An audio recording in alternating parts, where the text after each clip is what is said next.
So we're going to pretend that this is heroin. So then this is our quantity that we're going to use. So it's a pretty small amount there.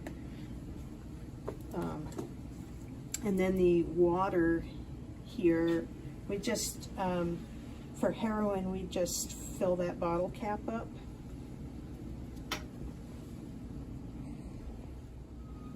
All right, so go ahead and So the way you're mixing it is about what you need to do. you just want to make sure it's dissolved. So this is the fentanyl test strip. So on this particular brand of strip, there's like a little tiny picture of a hand. That's the side that you hold. And then there's also a little picture of water waves, and that's the side that goes in the solution. And you want it to go in about up to that line there. Okay, and then if you look at it from the side, you can see there's like red.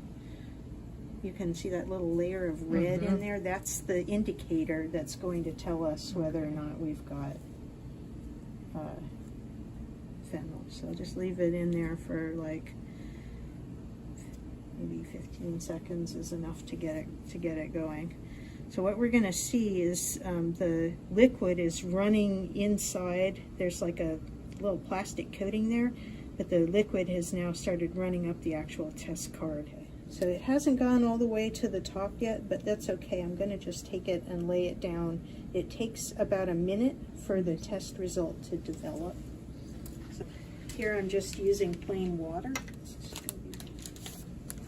So again, same deal. There's the part that goes in the water. Here I'm just going to be careful I don't dip it in too far. I just want it to go right in the water, but I don't want to put it in all the way.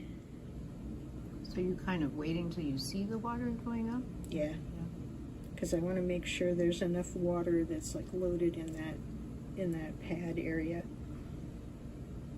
So there it is now, coming up. Once you see the water coming up, there's enough water that's stored in this part of the test that it'll keep developing, even if you take it out. Okay, so again, this is our positive, this is our negative. We'll let that go. So you can already see that this test here, we're developing 2 lines, not 1 line. And 2 lines means it's safe. There's not enough fentanyl in there to be dangerous. So tell me again on here why it only develops 1 line. This is just because of the way the test works. So the way this test works is that if there's fentanyl in the sample, then it will prevent the red stuff from binding on this bottom line. Okay, so because this one doesn't have fentanyl, it will bind on the bottom line, and then it always binds on the top line.